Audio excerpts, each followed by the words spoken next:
আজ থেকে পুরোদমে চালু হচ্ছে কলেজ বিশ্ববিদ্যালয়গুলো।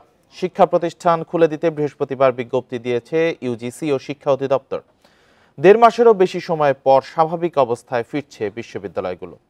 ১ জুলাই থেকে প্রত্যয় পেনশন স্কিমের বিরুদ্ধে আন্দোলনে যান বিশ্ববিদ্যালয় শিক্ষকরা। এতে ক্লাস পরীক্ষা বন্ধ হয়ে যায়।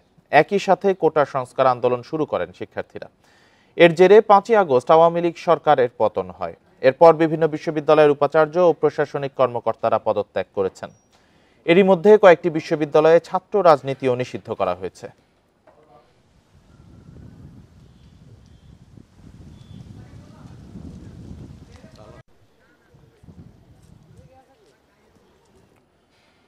কোটা সংস্কার আন্দোলনে নিহত আইডিয়াল কলেজের শিক্ষার্থী খালিদ হাসান সাইফুল্লাহ হত্যা মামলার প্রাথমিক আবেদন গ্রহণ করেছে লালবাগ থানা। এতে সাবেক প্রধানমন্ত্রী শেখ হাসিনা, আওয়ামী লীগের সাধারণ সম্পাদক ওবায়দুল কাদের সহ ৯১ জনকে আসামি করা হয়েছে। মামলার আবেদন গ্রহণের আগে চলে নানা নাটকীয়তা। কোটা সংস্কার আন্দোলনে যোগ দিয়েছিলেন আইডিয়াল কলেজের প্রথম বর্ষের শিক্ষার্থী খালিদ হাসান সাইফুল্লাহ। ১৮ জুলাই আজিমপুরে গুলিতে মারা যান তিনি। পরিবারের অভিযোগ, পুলিশের গুলিতে মৃত্যু হয়েছে তার। প্রায় ১ মাস পর শনিবার দুপুরে লালবাগ থানায় মামলা করতে আসেন খালিদ হাসান সাইফুল্লাহর বাবা কামরুল হাসান। তবে এ নিয়ে শুরু হয় নানা নাটকীয়তা। তাকে আমরা এজাহারের কপি দেওয়ার পরে উনি সুন্দর করে কপিটা ২-৩ বার পড়েন এবং বিভিন্ন ভুল ধরার চেষ্টা করেন। উনি আমাদেরকে ২টা পয়েন্টে সংশোধন করার কথা বললেন যে কালকে ১১টার সময় আসেন, আপনার মামলা নেওয়া হবে। উনি বিভিন্নভাবে কালক্ষেপণ করতেছেন, এখন না তখন আমি উপস্থিত নাই। মামলার আবেদন নিতে দেরি করায় মধ্যরাত পর্যন্ত থানা ঘেরাও করে রাখে উত্তেজিত ছাত্র জনতা। পরে সেনাবাহিনী ও সমন্বয়কদের মধ্যস্থতায় স্বাভাবিক হয় পরিস্থিতি। ১২ ঘন্টারও বেশি সময় পর প্রাথমিক আবেদন গ্রহণ করে পুলিশ। আমরা ৯১ জনকে এখানে এজাহারভুক্ত করেছি এবং ১২০ থেকে ১৫০ জনকে আমরা এখানে অজ্ঞাতনামা আসামি করেছি। আমরা চাই যে একটা নিরপরাধ ছাত্রকে, যিনি আইডিয়াল কলেজের একাদশের ছাত্র ছিলেন, মেধাবী স্টুডেন্ট ছিলেন, তাকে বুলেটের মাধ্যমে শহীদ করা হয়েছে, তার বিচারটা যেন নিশ্চিত হয়। মামলার এজাহারে প্রধান আসামি করা হয়েছে সাবেক প্রধানমন্ত্রী শেখ হাসিনাকে। এছাড়াও ওবায়দুল কাদের, হাসানুল হক ইনু ও আমির হোসেন আমুসহ ৯১ জনের নাম এসেছে। অজ্ঞাতনামা আসামি করা হয়েছে আরও ১৫০ জনকে। জাহিদুল ইসলাম, ইন্ডিপেন্ডেন্ট নিউজ, ঢাকা। ছাত্র গণ আন্দোলনে চট্টগ্রামে গুলিতে কলেজ ছাত্র তানভীর সিদ্দিকীকে হত্যার অভিযোগে সাবেক প্রধানমন্ত্রী শেখ হাসিনা ও শিক্ষামন্ত্রী মহিবুল হাসান চৌধুরী সহ ৩৪ জনের বিরুদ্ধে মামলা হয়েছে। শনিবার দুপুরে নগরীর চাঁদগাঁও থানায় হত্যা মামলা করেন নিহত তানভীরের চাচা। মামলার এজাহারে উল্লেখ করা হয়, গেল ১৮ জুলাই দুপুরে বৈষম্য বিরোধী ছাত্র আন্দোলনের ব্যানারে শাটডাউন কর্মসূচিতে অংশ নেন তানভীর। সেখানে সাবেক প্রধানমন্ত্রী এবং শিক্ষামন্ত্রীর নির্দেশে শিক্ষার্থীদের উপর হামলা ও গুলি ছোড়া হয়। এতে তানভীর সহ বেশ কয়েকজন গুলিবিদ্ধ হন। পরে গুরুতর আহত অবস্থায় তানভীরকে চট্টগ্রাম মেডিকেল কলেজ হাসপাতালে নেওয়া হলে চিকিৎসক তাকে মৃত ঘোষণা করেন। এর আগে শুক্রবার বগুড়ায় ছাত্র জনতার আন্দোলনের সময় শিক্ষক সেলিম হোসেন নিহতের ঘটনায় শেখ হাসিনা ও ওবায়দুল কাদেরের বিরুদ্ধে হত্যা মামলা দায়ের করা হয়। ছাত্র আন্দোলনে গুলিতে আবুল হাসান নামে এক তরুণের নিহতের ঘটনায় সাবেক প্রধানমন্ত্রী শেখ হাসিনা, সাবেক স্বরাষ্ট্রমন্ত্রী আসাদুজ্জামান খান, সাবেক সংসদ সদস্য শামীম ওসমান সহ ৪৮ জনের নাম সহ অজ্ঞাত আরও ২০০ জনের বিরুদ্ধে হত্যা মামলা হয়েছে। রাতে নারায়ণগঞ্জ মডেল থানায় নিহতের বড় ভাই আবুল বাশার অনেক বাদী হয়ে মামলাটি করেন। নারায়ণগঞ্জ মডেল থানার ভারপ্রাপ্ত কর্মকর্তা আব্দুস সাত্তার এ তথ্য নিশ্চিত করেছেন। এই মামলায় অন্য আসামিদের মধ্যে রয়েছেন নারায়ণগঞ্জ ৫ আসনের সাবেক সংসদ সদস্য সেলিম ওসমান, শামীম ওসমানের ছেলে অয়ন ওসমান ও নারায়ণগঞ্জ সিটি কর্পোরেশনের মেয়র ডাক্তার সেলিনা হায়াত আইভির ছোট ভাই আলী রেজা উজ্জ্বল। গত ৫ই আগস্ট শেখ হাসিনা পদত্যাগ করার কয়েক ঘন্টা আগে নারায়ণগঞ্জ শহরের চাষাড়া এলাকায় সংঘর্ষের জেরে গুলিবিদ্ধ হন আবুল হাসান। তাকে উদ্ধার করে ঢাকা মেডিকেল কলেজ হাসপাতালে নেওয়া হয়। সেখানে চিকিৎসাধীন অবস্থায় পরদিন ভোরে মারা যান আবুল হাসান।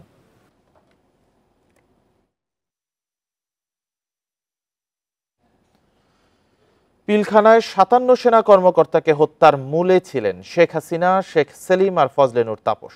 ছিল বিদেশি শক্তির মদদ, এসব দাবি করেছেন নিহতদের স্বজনেরা। এক সংবাদ সম্মেলনে তারা জানান, আওয়ামী লীগ সরকারের হুমকির কারণে মিডিয়ায় অনেক তথ্যই তখন দিতে পারেননি। এখন স্বজন হত্যার সঠিক বিচার চান তারা। 2009 সালে পিলখানায় 2 দিনে হত্যা করা হয় 57 জন সেনা কর্মকর্তাকে। সেই ঘটনায় তদন্ত আর বিচার করেছে আওয়ামী লীগ সরকার। তবে কুশীলব কারা তা নিয়ে বরাবরই প্রশ্ন থেকে গেছে জনগণের মাঝে। নিহতদের স্বজনরা বিভিন্ন সময় মিডিয়ায় কথা বললেও তা তাদের মূল বক্তব্য ছিল না। শনিবার রাজধানীর মহাখালীতে প্রেস ব্রিফিংয়ে একথা জানান পরিবারের সদস্যরা। প্রত্যেকটা জিনিস ট্র্যাক করা হয়, কেন করা হবে? আমরা তো এখানে কোনো পাপ করি নাই। It's an international conspiracy. It had nothing to do with the Dalbhat operation. যে বিচারটা হচ্ছে ওটাতে অনেক লুকোচুরি একটা ভাব ছিল। ওই ঘটনায় অন্যতম আলোচিত ছিল বিডিআর মহাপরিচালক মেজর জেনারেল শাকিলের হত্যাকাণ্ড। তার ছেলের দাবি ঘটনার মূলে ছিলেন শেখ হাসিনা। লাস্ট 25 ফেব্রুয়ারি কয়েক স্টেটমেন্ট দেওয়ার পরে আওয়ামী লীগ নেতা আমাকে ফোন দিয়ে বলে যে ওনার নেত্রী পিলখানায় আমার বাবা মাকে জবাই দিয়েছে, আমি যদি বেশি বাড়াবাড়ি করি আমাকেও তেমনি জবাই দিত। এই হত্যাকাণ্ডের সাথে জড়িত শেখ হাসিনা, ফজলে নূর তাপস, শেখ সেলিম। বিদ্রোহে বেঁচে যাওয়া সেনা কর্মকর্তাদের চাকরিচ্যুত সহ নানা হয়রানির শিকার হতে হয় পরবর্তী সময়ে। অনেক বক্তব্য দিয়েছিলাম, যেখানে আমাদের সাবেক প্রধানমন্ত্রী উপস্থিত ছিলেন। কথা বলার জন্য আমাকে বিভিন্নভাবে ক্ষতিগ্রস্ত করা হয়েছে। তখন আমার প্রায় মনে হতো আমার মরে যাওয়াই ভালো ছিল। ঘটনার প্রকৃত কারণ জানতে তদন্ত কমিশন গঠন, 25 ফেব্রুয়ারিকে শহীদ সেনা দিবস ঘোষণা সহ 7 দফা দাবি জানিয়েছেন নিহতদের স্বজনরা। তাদের 7 দফা দাবি এরই মধ্যে স্বরাষ্ট্র ও আইন উপদেষ্টাকে পাঠানো হয়েছে। ইকরামুল কবির, ইন্ডিপেন্ডেন্ট নিউজ, ঢাকা।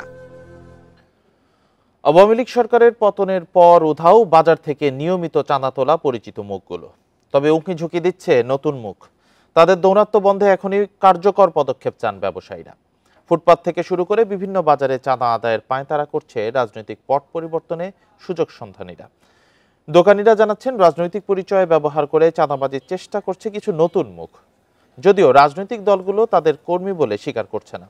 ব্যবসায়ীরা বলছেন, এই অবস্থা চলতে থাকলে আবারও চাঁদাবাজি ভয়ঙ্কর রূপ ধারণ করবে, যার নেতিবাচক প্রভাব পড়বে নিত্যপণ্যের দামে। ব্যবসায়ীরা বলছেন, বাজার কেন্দ্রিক সড়ক, ফুটপাত, মাছ বাজার, সবজির আড়ত, ট্রাক স্ট্যান্ড ঘিরে তৎপর চাঁদাবাজরা। দখলদারি ও চাঁদাবাজিতে অনেক জায়গায় এরই মধ্যে শুরু হয়ে গেছে আধিপত্য বিস্তারের অপচেষ্টা।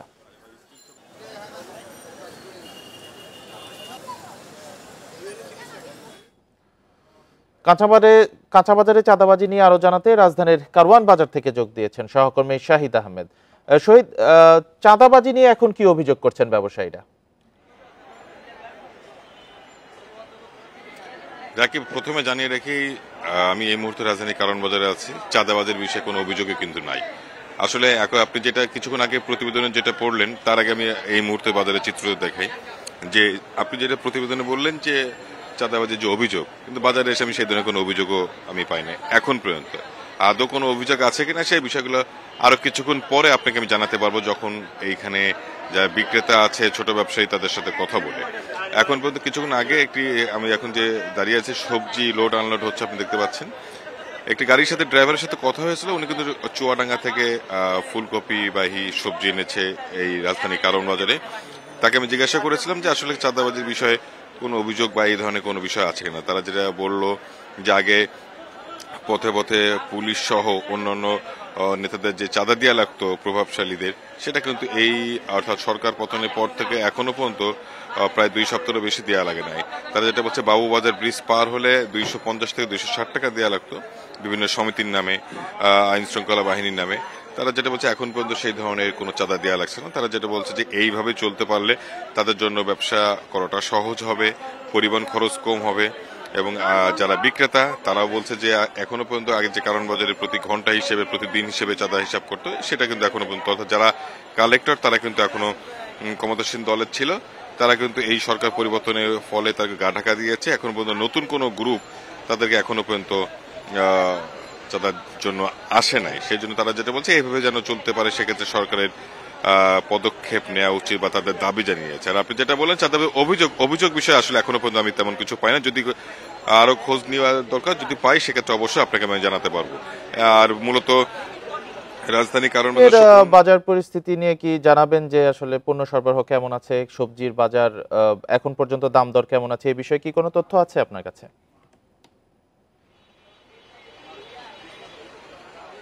আপনার কথাটা আমি বুঝতে পারেন, যদি প্রশ্ন আরেকবার বলতেন। আজকের বাজারে, কাঁচা বাজারে সবজি সরবরাহ সম্পর্কে কি কোনো তথ্য আছে?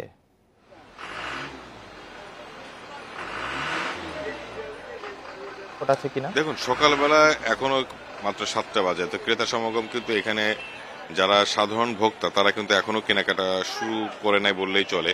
অর্থাৎ তারপরে যে দামের বিষয়টা সেটাও কিন্তু এখনো পর্যন্ত মানে যদি বলা যায় যে দাম কত করে বিক্রি হয় সেটাও কিন্তু আপনাকে কিছুক্ষণ পরে জানাতে পারবো। আর সকালবেলা যেটা হয়, যেহেতু বৈরী আবহাওয়া ছিল, পণ্যবাহী ট্রাক ঢুকতে একটু সময় লেগেছে, এখন লোড আনলোড চলছে। যারা পাইকারি বিক্রেতা তারা এখানে কেনাবেচা করছে, আর যারা ভোক্তা সাধারণ তাদের জন্য আসলে কত দামে কি বিক্রি হচ্ছে বা তাদের মতামতটা কি সেটা কিন্তু আপনাকে আরো কিছুক্ষণ পরে খোঁজ জানাতে পারবো। মূলত এই ছিল রাজধানী কারণ বাজার থেকে সবশেষ। জি শাহেদ, ধন্যবাদ আপনাকে। অর্থাৎ কারণ বাজারে এখনো পর্যন্ত কোনো গ্রুপ চাঁদাবাজির অভিযোগ এখনো পাওয়া যায়নি। আমরা কাঁচা বাজারে চাঁদাবাজির বিষয়ে আরো জানবো, আর এই বিষয়ে জানাতে আমাদের সাথে এই মুহূর্তে লক্ষ্মীপুর ও গাজীপুর থেকে যুক্ত হয়েছেন সহকর্মীরা। তবে শুরুতে লক্ষ্মীপুর থেকে জানাবেন সহকর্মী আব্বাস হোসেন। আব্বাস, রাজনৈতিক পট পরিবর্তনের পর চাঁদাবাজি নিয়ে নতুন কোনো অভিযোগ আছে কিনা? আসলে এই সরকার পতনের পর যারা নিয়মিত বিভিন্ন বাস স্ট্যান্ড, বিভিন্ন যে বাজার বা কাঁচা বাজার, বিভিন্ন যে ঘাট, যেখান থেকে নিয়মিত যেসব লোকগুলা যে চাঁদা তুলতে, অর্থাৎ যে পরিচিত লোকগুলা ছিল চাঁদা তোলার জন্য, তারা কিন্তু সরকার পতনের পর কিন্তু তাদেরকে আর আমরা দেখছি না। তবে এখনো নতুন করে কিছু লোক গোষ্ঠী তারা কিন্তু উকিঝুঁকি দিচ্ছে বিভিন্ন বাস টার্মিনাল, কাঁচা বাজার, গরুর বাজার বা যে বিভিন্ন যে ঘাটে, অর্থাৎ যেসব ঘাটে কিন্তু লঞ্চ বা চলাচল করে সেখানে কিন্তু এগুলা কিন্তু প্রশাসনের তৎপরতার কারণে কিন্তু আমরা এখন পর্যন্ত যেইভাবে যে চাঁদা তুলছে আগে, সেটি কিন্তু এখন পর্যন্ত আমাদের চোখে পড়ে নাই। তবে আমি এখানে কয়েকজন বাজারে, যেমন মাছ বাজার, আজকে কয়েকজন ব্যবসায়ীর সাথে কথা বলেছি, তারা যেটি জানিয়েছেন, তারা যেটা আগে নিয়মিত যেভাবে চাঁদা দিতে হতো, কিন্তু এখন গত 2 সপ্তাহ ধরে, অর্থাৎ এই সরকার পতনের পর থেকে কিন্তু তারা আসলে সেভাবে তারা কিন্তু চাঁদা দিচ্ছেন না। কিন্তু যদিও চাঁদা দিচ্ছেন না তারা বলছেন, কিন্তু এর মাঝেও কিন্তু তারা বলছেন কিন্তু একটি গোষ্ঠী এখন কিন্তু উকিঝুঁকি দিচ্ছে তারা চাঁদা নেওয়ার জন্য, এরকম একটি কথা বলছেন। একই অবস্থা কিন্তু বলছেন কাঁচা বাজারে যারা ব্যবসায়ী রয়েছেন তারা। এর বাইরে কিন্তু আমরা মরিচৌধুরী ঘাট, যে ঘাটে প্রতিদিন লক্ষ লক্ষ টাকা একসময় চাঁদাবাজি করা হতো, কিন্তু সেখানেও কিন্তু কথা বলছি আমরা ব্যবসায়ী বা সেখানে যারা পরিবহন চালক রয়েছে বা যারা এই যে ঘাটে আসা যাওয়া করতো, মাছ ঘাট থেকে শুরু করে সব জায়গায়, কিন্তু এখন পর্যন্ত যেভাবে চাঁদা তোলার কথা বা যেভাবে চাঁদা উঠানোর কথা সেটি কিন্তু নাই। আমরা লক্ষ্মীপুর পৌরসভার বিভিন্ন স্পটে দেখেছি আগে প্রকাশ্যে, এবং যেভাবে চাঁদা তুলতো 20 টাকা, 50 টাকা, কোনো কোনো জায়গায় 100 টাকা, এখন কিন্তু সেটি দেখা যাচ্ছে না। অর্থাৎ আইন শৃঙ্খলা বাহিনী বা সেনাবাহিনী থাকার কারণে মূলত এখন সেটি নাই বললে চলে। তবে ব্যবসায়ীরা বলছেন যদি এইভাবে যদি চাঁদা তোলা না হয় তাহলে তারা ব্যবসা করতে একদিকে তারা শান্তি পাবে, অন্যদিকে পরিবহন খাতে যেটি অনেক সময় ভাড়া বাড়তো সেটি কিন্তু কমবে, এমনটি চালকরা বলছেন। তবে মানুষ যেটি বলছেন, এইভাবে যদি চাঁদা তোলা না হয় তাহলে মানুষের ব্যবসা এবং যাতায়াত সব দিকে মানুষ শান্তিতে থাকবে, এমনটি এখানকার মানুষ আশা করছেন। আব্বাস হোসেন সাথে থাকবেন। এবার গাজীপুর থেকে জানাবেন সহকর্মী আবুল হাসান। আবুল হাসান, গাজীপুরের বাজারে চাঁদাবাজির কোনো অভিযোগ আছে কিনা?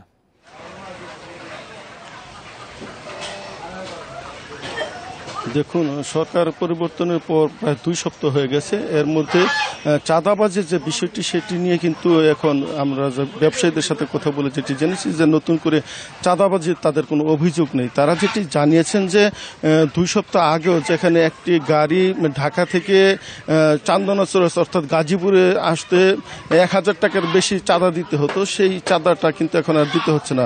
তারা যেটি বলছেন যে পুলিশ সহ বিভিন্ন পরিচয় সংস্থা সমিতির নামে এই চাঁদাটা আসলে দেওয়া হতো, এবং সাথে সাথে যার যে ব্যবসা প্রতিষ্ঠান রয়েছে সেই ব্যবসা প্রতিষ্ঠানেও কিন্তু অনেক চাঁদাবাজ আসতো, তাদেরকে 100 টাকা 50 টাকা হারেও কিন্তু দিতে হতো। ফলে এই যে চাঁদার যে টাকার অঙ্কটা সেটার সাথে পণ্যের যে দাম সেটি মিলে ব্যবসায়ী কিন্তু লাভের আশায় সেখানে পণ্যের দাম একটু বাড়িয়ে দিতে বাধ্য হতেন। ফলে যেই পণ্যটি স্বাভাবিক উৎপাদন যেখানে হয়েছে সেই তুলনায় কয়েক গুণ কিন্তু বেড়ে যেত যখন একজন খুচরা বিক্রেতার কাছ থেকে একজন ক্রেতা কিনতেন। এই অবস্থায় কিন্তু শুধু কাঁচা বাজার না, মুদি মনোহারি এবং যে পোল্ট্রি ব্যবসায় আছে সব ক্ষেত্রে কিন্তু এটার প্রভাব ছিল। আমরা গত কয়েক বছর ধরে কিন্তু এটি লক্ষ্য করেছি এবং এখন ব্যবসায়ীরা যেটি বলছেন যে 2 সপ্তাহ ধরে তাদেরকে কোনো চাঁদা দিতে হচ্ছে না, তবে বিক্ষিপ্তভাবে কয়েক জায়গায় কিন্তু নতুন কিছু লোকজনের আনাগোনার কথা আমরা জেনেছি এবং গতকাল শ্রীপুরের মাওনা এলাকায় 2 জনকে কিন্তু শিক্ষার্থী এবং জনতা ধরেছে চাঁদাবাজির অভিযোগে। এবং এখন যেটা হয়েছে যে পরিবহন সহ বিভিন্ন ক্ষেত্রে কিন্তু এই চাঁদাবাজিটা এখন নেই, বিশেষ করে অটো রিকশায় কিন্তু অনেকেই চাঁদাবাজি করতেন, 20 টাকা 50 টাকা হারে বিভিন্ন পরিবহন সেক্টরে চাঁদাবাজি ছিল এবং এটি 2 সপ্তাহ ধরে বন্ধ থাকায় এর সুফল কিন্তু অনেকটা বাজারে পড়েছে এবং নিত্যপণ্য কাঁচা বাজার সহ বেশ কিছু পণ্যের দাম এরই মধ্যে কিন্তু কমতে শুরু করেছে বলে আমরা জেনেছি। এবং ব্যবসায়ীরা বলছেন এখন যে অবস্থা আছে যদি তাদের চাঁদা দিতে না হয় সেক্ষেত্রে পণ্যের দাম তারা কমাতে পারবেন এবং তাদের যে ব্যবসা পরিচালনা সেটি তাদের জন্য সহজ হবে এবং তারা বলছেন নতুন সরকার যেন এই ব্যাপারটি মনিটরিং করেন এবং নজরদারি করেন, তাহলে তাদের যে ব্যবসায়ী পরিবেশ সেটি তারা অক্ষুণ্ণ রাখতে পারবেন এবং মানুষ জীবনযাত্রা যাতায়াত কেনাকাটা সব ক্ষেত্রে কিন্তু এটার প্রভাব থাকবে বলে তারা মনে করছেন। এই ছিল গাজীপুরের কাঁচা বাজারের বাজার পরিস্থিতির সর্বশেষ। লক্ষ্মীপুর ও গাজীপুর থেকে বাজারে চাঁদাবাজির বিষয় নিয়ে জানাচ্ছিলেন আমাদের সহকর্মীরা। আপনারা দেখছেন ইন্ডিপেন্ডেন্ট সংবাদ। সম্পূর্ণ অটোমেটেড মেশিনে তৈরি সাবুট ফাইবার গ্লাস শিট, ব্যবসা এবার হবেই হিট। আইনশৃঙ্খলা পরিস্থিতির অবনতি হওয়ায় সেনাবাহিনীর কাছে নিরাপত্তা জোরদারের অনুরোধ করেছিল বাংলাদেশে অবস্থিত বিদেশি মিশনগুলো। শনিবার এক বিজ্ঞপ্তিতে তথ্য জানিয়েছে আইএসপিআর। এতে বলা হয়, পুলিশ ও অন্যান্য বাহিনীর অনুপস্থিতিতে একমাত্র সক্রিয় সেনাবাহিনীর কাছে নিরাপত্তা সহায়তা চায় তারা। এর প্রেক্ষিতে ঢাকায় কূটনৈতিক এলাকা ও দূতাবাসগুলোর নিরাপত্তায় সেনা মোতায়েন করা হয়, যা এখনও আছে। বিজ্ঞপ্তিতে আরও বলা হয়, ভারতীয় হাইকমিশনারের অনুরোধে শুধু বেসামরিক সদস্যদের সেনানিবাসে আশ্রয় দেওয়া হয়। পাশাপাশি অনেকে নিজ নিজ কনসুলেট ভবন এবং বিভিন্ন হোটেলে অবস্থান করায় সেসব জায়গায় নিরাপত্তা নিশ্চিত হয়। এছাড়া রূপপুর পারমাণবিক বিদ্যুৎ কেন্দ্রে কর্মরত রাশিয়ান বিশেষজ্ঞদেরও নিরাপত্তা দেওয়া হয়। তবে এখন সেনানিবাসের ভেতরে বিদেশি মিশনের কেউ অবস্থান করছেন না।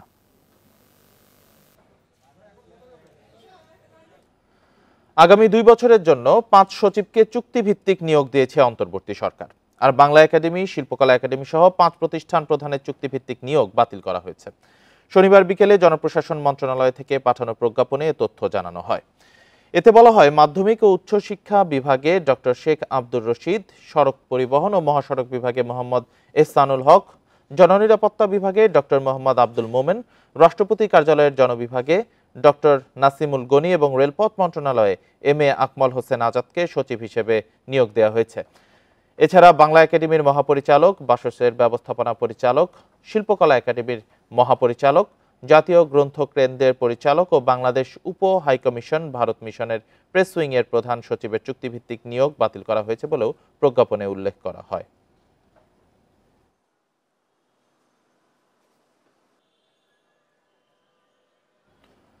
বৈষম্য বিরোধী আন্দোলনে আহত ছাত্র জনতাকে আর্থিক সহায়তা দিচ্ছেন বিএনপির ভারপ্রাপ্ত চেয়ারম্যান তারেক রহমান।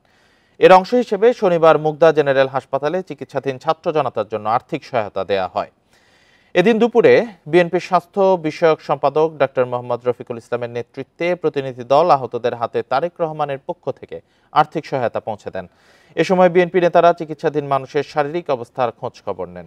পুরোপুরি সুস্থ না হওয়া পর্যন্ত বিএনপি তাদের পাশে থাকবে বলেও জানান নেতারা। একই সাথে যাদের উন্নত চিকিৎসা দরকার তাদের জন্য বিএনপি সব ধরনের সহযোগিতা করতে প্রস্তুত বলেও জানান তারা। এ সময় আহতরা সুস্থ হলে তাদের কর্মসংস্থানের বিষয়েও আশ্বস্ত করা হয় বিএনপির পক্ষ থেকে।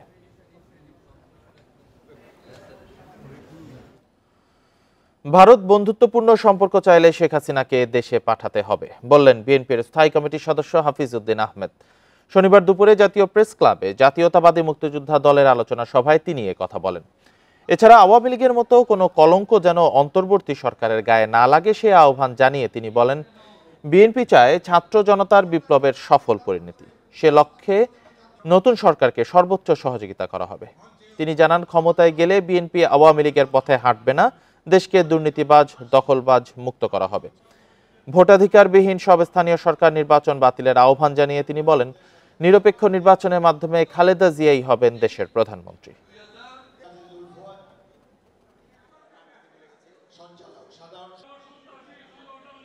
এই দেশকে তারা প্রতিবেশী রাষ্ট্রের গোলাম বানিয়ে ফেলেছে। অন্তর্বর্তীকালীন সরকার প্রতিষ্ঠিত হয়েছে, আমরা তাদেরকে সমর্থন করব। আমরা চাই এই বিপ্লবের একটি সফল পরিণতি। আমরা চাই এই আওয়ামী লীগের মতো যেন কোনো কলঙ্ক তাদেরকে স্পর্শ না করে। ডিএমপির অভিযানে ৩ কোটি টাকা উদ্ধারের ঘটনায় সাবেক সিনিয়র সচিব শাহ কামালকে গ্রেপ্তার করেছে পুলিশ। শনিবার রাতে রাজধানীর মহাখালী থেকে ঢাকা মহানগর গোয়েন্দা পুলিশের অভিযানে গ্রেপ্তার হন তিনি।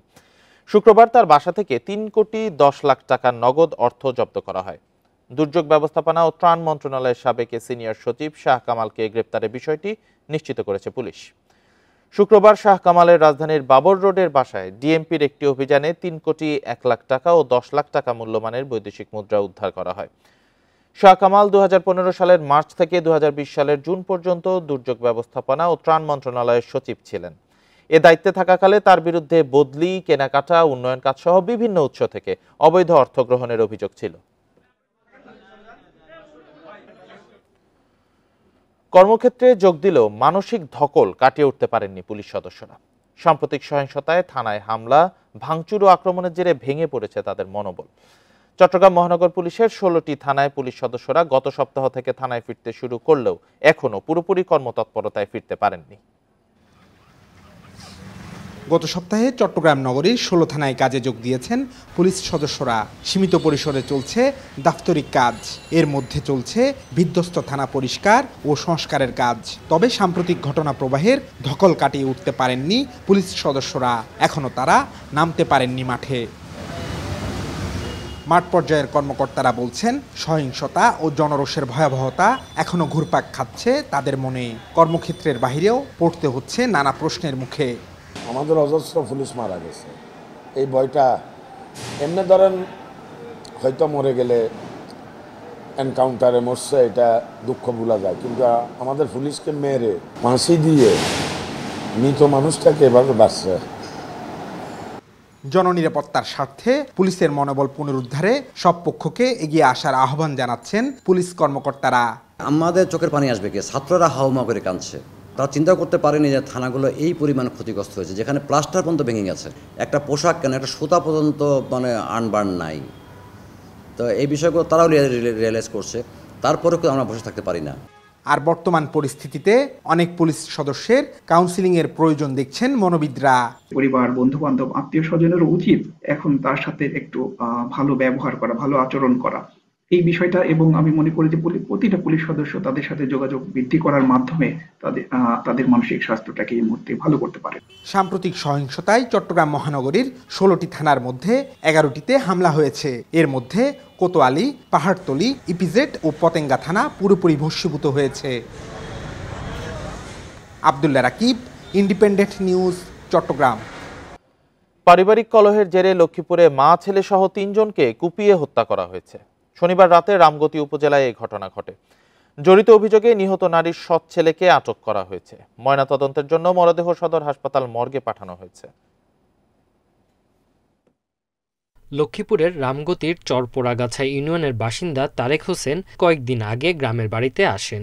শনিবার বিকেলে পারিবারিক কারণে বাবা নাসির উদ্দিনের সঙ্গে কথা কাটাকাটি হয় তার। স্থানীয়রা জানান, কলহের জেরে রাত ৮টার দিকে সৎমা সখিনা বেগমকে হত্যা করেন তারেক। ঘটনা দেখে ফেলায় ছোট ভাই মোহাম্মদ মাহিন ও ৪ বছরের ভাগিনা ফাইরিয়া আক্তারকে গলা কেটে হত্যা করেন। পালিয়ে যাওয়ার সময় স্থানীয়রা তাকে আটক করে। সবাইকে মারছে, আমার নাতির ঘরের হুন্টিনেরে মারছে, 3 গা মারছে গো বাবা। 3 জনের যে কে খুন করছে, আমরা খুনের বদলা ফাঁসি চাই, ফাঁসি দিই, ফাঁসি চাই, ফাঁসি দেই। খবর পেয়ে পুলিশ ও সেনা সদস্যরা ঘটনাস্থলে আসেন। পরে ঘাতককে আইনশৃঙ্খলা বাহিনীর হাতে তুলে দেন প্রতিবেশীরা। 3টে ডেড বডি দেখতে পাই, একদম বিলের মাঝখানে একটা ঘর, চতুর্দিকে পানি, ওই চৌচালা একটা টিনে করে পিছনে একটা একচালা একটা লাঠি ঘর ছিল, ওইখানে ছোট 2টা বাচ্চার আমরা ডেড বডি গলা কাটা অবস্থা আমরা সেখানে দেখতে পাই।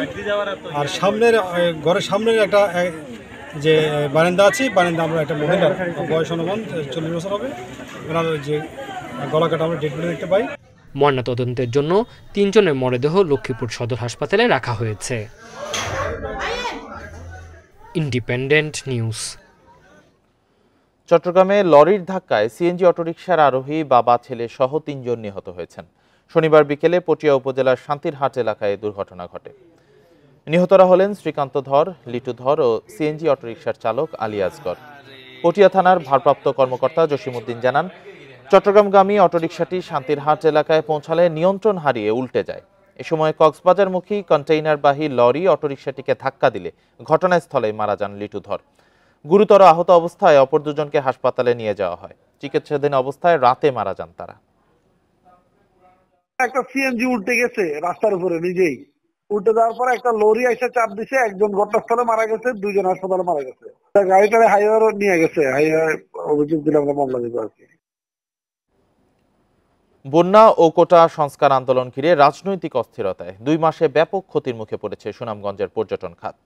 বর্ষা মৌসুমে 4 শতাধিক হাউস বোট বুকিং থাকলেও দেশের অস্থিতিশীল পরিস্থিতিতে তা বাতিল করেন পর্যটকরা। এতে ক্ষতির মুখে পড়েন ব্যবসায়ীরা। তবে পরিস্থিতি স্বাভাবিক হওয়ায় আবারও চাঙা হচ্ছে পর্যটন খাত। গত জুনে কয়েক দফা বন্যায় সুনামগঞ্জের টাঙ্গুয়ার হাওর, নীলাদ্রি লেক, লাকমাছড়া, জাদুকাটা নদী, বারেকটিলা সহ বিভিন্ন দর্শনীয় স্থান পর্যটক শূন্য হয়ে পড়ে। সে সময় পর্যটন কেন্দ্র বন্ধ ঘোষণা করে জেলা প্রশাসন।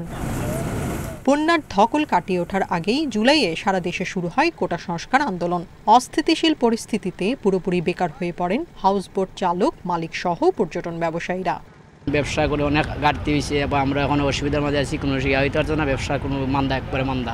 আশা করি দেশের অবস্থা যদি ভালো হয় আমাদের ব্যবসা আরও উন্নতি হবে।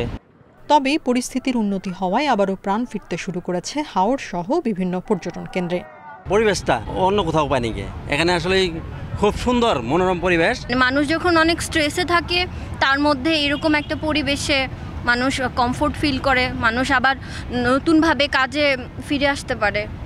পর্যটক না আসায় 2 মাসে পর্যটন খাতে জড়িতদের অন্তত 50 কোটি টাকা ক্ষতি হয়েছে বলে জানান ব্যবসায়ীরা। আস্তে আস্তে স্বাভাবিক হচ্ছে, মানুষজন মানে দেশের এই ক্লান্তি লগ্ন শেষ করে মানুষজন এখন হাওরমুখী হচ্ছে, তো হাওরে ভালোই পর্যটক আসতেছে। আবার পর্যটক মুখর হবে হাওর। ক্ষতি কাটিয়ে ঘুরে দাঁড়াতে চান পর্যটন ব্যবসায়ীরা। Independent news. ময়মনসিংহের ব্রহ্মপুত্র নদের উপর নির্মিত কেওয়াটখালী আর্চ স্টিল সেতুর সংযোগ সড়কের নকশায় পরিবর্তন করায় ক্ষুব্ধ স্থানীয়রা। সেতুর উত্তর পূর্ব অংশে সংযোগ সড়ক সোজা না করে বাঁকা করায় সৌন্দর্য নষ্টের পাশাপাশি ব্যয় বেড়েছে।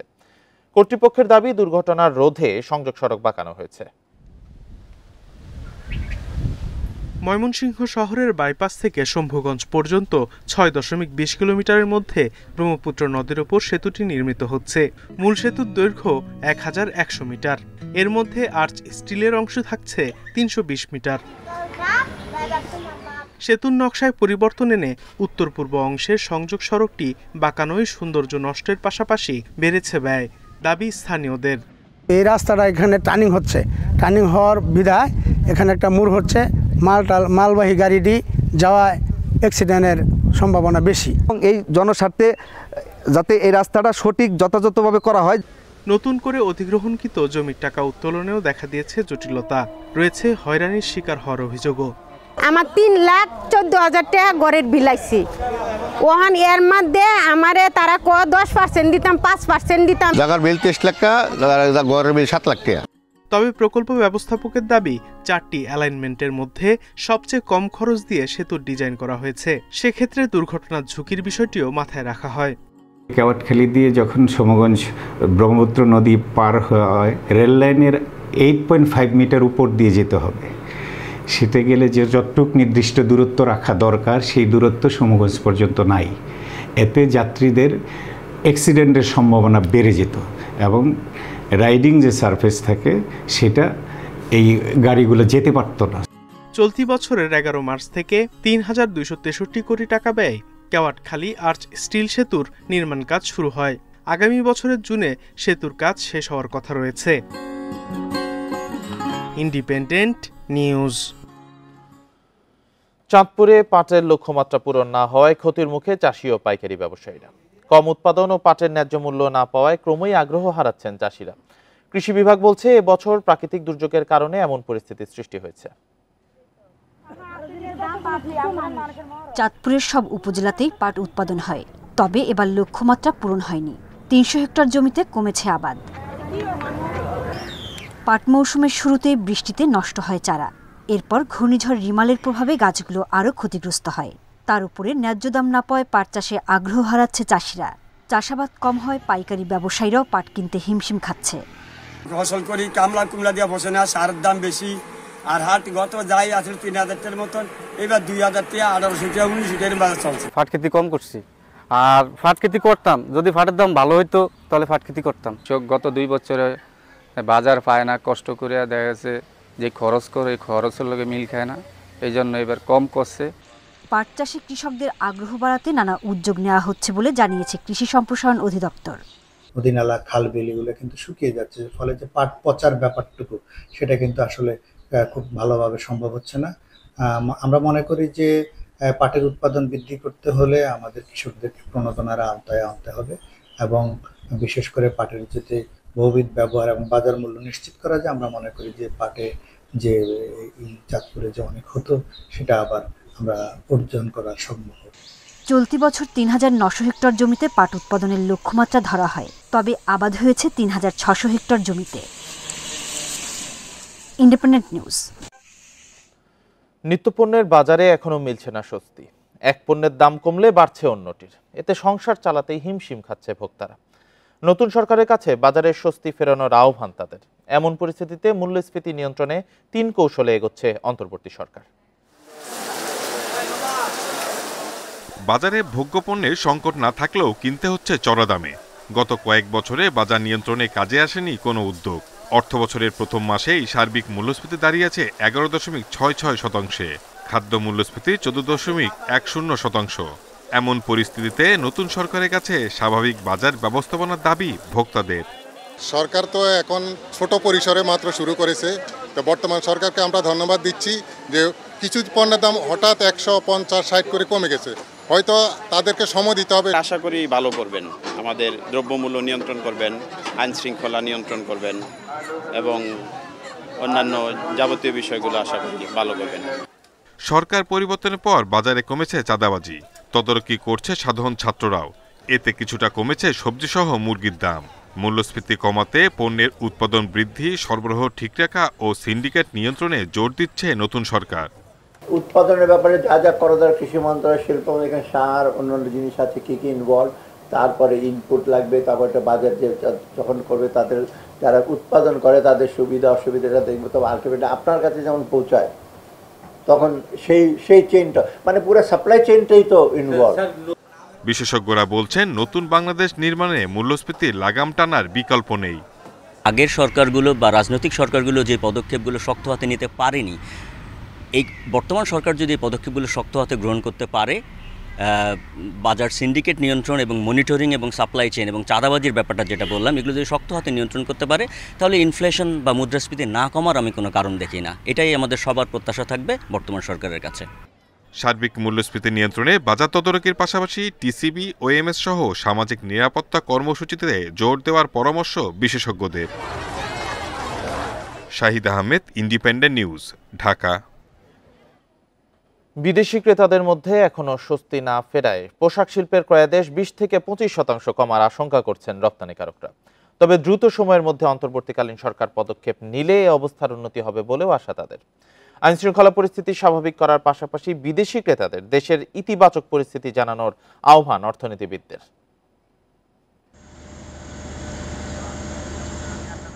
বিশ্ববাজারে পোশাক রপ্তানিতে দ্বিতীয় অবস্থানে বাংলাদেশ। রপ্তানি আয়ের ৮৫% আসে তৈরি পোশাক খাত থেকে। অন্তর্বর্তী সরকার গঠনের পর রপ্তানিমুখী তৈরি পোশাক কারখানাগুলো পুরোদমে উৎপাদনে ফিরেছে। পণ্য আমদানি রপ্তানিও স্বাভাবিক হচ্ছে। তবে ছাত্র আন্দোলনকে কেন্দ্র করে সহিংসতা ও পরবর্তী ঘটনায় এখনও বিদেশি ক্রেতাদের মধ্যে অনিশ্চয়তা কাজ করছে বলে জানান উদ্যোক্তারা। এমন পরিস্থিতিতে আগামী মৌসুমে ক্রয়াদেশ অন্য দেশে চলে যাওয়ার আশঙ্কা করছেন তারা। স্বাভাবিক একটি পুলিশি কর্মকাণ্ডের মাধ্যমে নিরাপত্তা বিধান হচ্ছে, তখন কিন্তু বায়াররাও পূর্ণ মাত্রায় তারা যে অর্ডারগুলো দেন তা থেকে কিছুটা কম দিবেন, এটি স্বাভাবিক। অ্যাবাউট 20 থেকে 25% অর্ডার আমরা মনে করতেছি যে আমাদের হাতছাড়া হয়ে গেছে, অর্থাৎ যেগুলি এই আন্দোলনের আগে যে অর্ডারগুলি নিয়ে আমাদের সাথে কথা হচ্ছিল আন্দোলনের সময় বা এর মধ্যে এগুলি প্লেস হওয়ার কথা ছিল, অর্ডার পাওয়ার কথা ছিল, সেগুলি কিন্তু আমরা এর মধ্যে পাই নাই। ব্যবসায়ী ও অর্থনীতিবিদরা বলছেন পোশাক শিল্প খাতে স্বস্তি আনতে দ্রুত সময়ের মধ্যে আইন শৃঙ্খলা পরিস্থিতি উন্নতি করতে হবে। ব্যাংকিং খাতের সংকট দূর করার পাশাপাশি আমদানি ও রপ্তানি বাধাগ্রস্ত করে এমন রাজস্ব নীতি বাতিল করার আহ্বান জানান তারা। চিফ অ্যাডভাইজারের উচিত হবে যাতে বাংলাদেশের সাথে যাদের ব্যবসায়িক সম্পর্কটা সবচেয়ে প্রবল তারা যাতে বাংলাদেশের এই পরিবর্তনটিকে ইতিবাচকভাবে দেখে কোনো ধরনের অনিশ্চয়তা বোধ না করেন। গ্যাস এবং বিদ্যুতের সংকট সেটাকে সমাধান করা। তৃতীয়ত হচ্ছে ব্যাংকিং খাতের যে দুরবস্থা, অচল অবস্থা, যে সংকট, এই সংকট দূর করা। বাংলাদেশ ব্যাংকের তথ্য মতে গেল অর্থ বছরের প্রথম 11 মাসে 3,304 কোটি ডলারের তৈরি পোশাক রপ্তানি হয়, যা তার আগের অর্থ বছরের একই সময়ের চেয়ে 5% কম। Shafil Alam Sujan, independent news, Dhaka. 1200 গাছ লাগিয়ে সবুজ রাজধানী গড়ার স্বপ্ন নতুন প্রজন্মের। দূষণমুক্ত নগরী গড়ে তুলতে চায় তারা। তাই রাজধানীর বিজয় সরণি ও আফতাবনগরে ফলদ, ভেষজ ও ফুলের গাছ লাগিয়েছে শিক্ষার্থীরা। আগামী 1 মাস সারা দেশে গাছ লাগানোর এমন উদ্যোগ হাতে নিতে চায় তারা। বিজয় সরণির সড়ক দ্বীপে চলছে গাছ রোপণ। গণঅভ্যুত্থানে অংশ নেওয়া শিক্ষার্থীরা নেমেছেন সবুজ রাজধানী গড়ার অভিযানে। কয়েকদিন রাস্তায় ট্রাফিক নিয়ন্ত্রণ শেষে এবার তারা এক হয়েছেন রাজধানীর বাতাস দূষণমুক্ত করতে। নগরের খোলা জায়গায় সবুজ আচ্ছাদন সৃষ্টিতে ব্যস্ত স্কুল, কলেজ, বিশ্ববিদ্যালয়ের শিক্ষার্থীরা। যেখানে ফুল গাছ লাগানো যায় সেখানে আমরা ফুল গাছ রোপণ করছি, যেখানে কাঠ গাছ সেখানে আমরা কাঠ গাছ রাখছি, এবং যেখানে অন্য যে সকল গাছ, ফলের গাছ, সেখানে আমরা ফল গাছ রোপণ করছি। আমরা চাচ্ছি যে আমাদের প্রকৃতিও যেন একটু সবুজায়ন হয় এবং আমাদের প্রকৃতিও যেন একটা পিওর এনভায়রনমেন্ট ক্রিয়েট করতে পারে। বাংলাদেশের সর্বত্র ছড়িয়ে দেওয়ার, এবং তারাও যাতে গাছকে ভালোবাসতে জানে এবং গাছের যে প্রয়োজনটা আছে সেটা সম্পর্কে তারা খুব ভালোভাবে বুঝতে পারে। শিক্ষার্থীরা বলছেন রাজধানীর আফতাবনগর ও বিজয় সরণি এলাকায় 1200-রও বেশি গাছ লাগানো হচ্ছে, যার বেশিরভাগই দেশীয় ফলদ ও ভেষজ। আমাদের পুরা অক্সিজেনই তো গাছই দেয়, আমাদের কার্বন ডাই অক্সাইডও গাছ নেয়, তো আমাদের পুরো জীবনটাই তো গাছ দিয়েই ভরপুর। ট্রাফিক নিয়ন্ত্রণ যে ব্যবস্থাপনা সেটি করেছি, সেই সাথে হচ্ছে দেওয়ালিকার কাজ আমরা করেছি। এখানটায় আমরা প্রায় 1200-র মতো গাছ বৃক্ষরোপণ করছি। দেশটা স্বাধীনও করেছি এবং সংস্কারও করব, এটা আমাদের সকল শিক্ষার্থীদের দায়িত্ব। এবং আপনি যতটুকু দেখছেন ট্রাফিকিং, ওয়াল পেইন্ট, বৃক্ষরোপণ সব কিছু আমাদের স্টুডেন্টরা করছে। পরিবেশবিদদের মতে রাজধানীতে প্রায় 20% সবুজ এলাকা থাকা প্রয়োজন, কিন্তু আছে মাত্র 8 ভাগ। এসব এলাকাও ধ্বংস হচ্ছে অবকাঠামো নির্মাণের চাপে। তাই নগর সবুজায়ন করতে নতুন প্রজন্মের এই উদ্যোগ সফল হওয়ার আশায় নগরবাসী। Shahriar Anirban, independent news, Dhaka. আর এই ছিল এখনকার সংবাদে। ইন্ডিপেন্ডেন্ট টেলিভিশনের সব খবর আরো বিস্তারিত জানতে চোখ রাখুন ফেসবুক, ইউটিউব, এক্সে। ধন্যবাদ সবাইকে।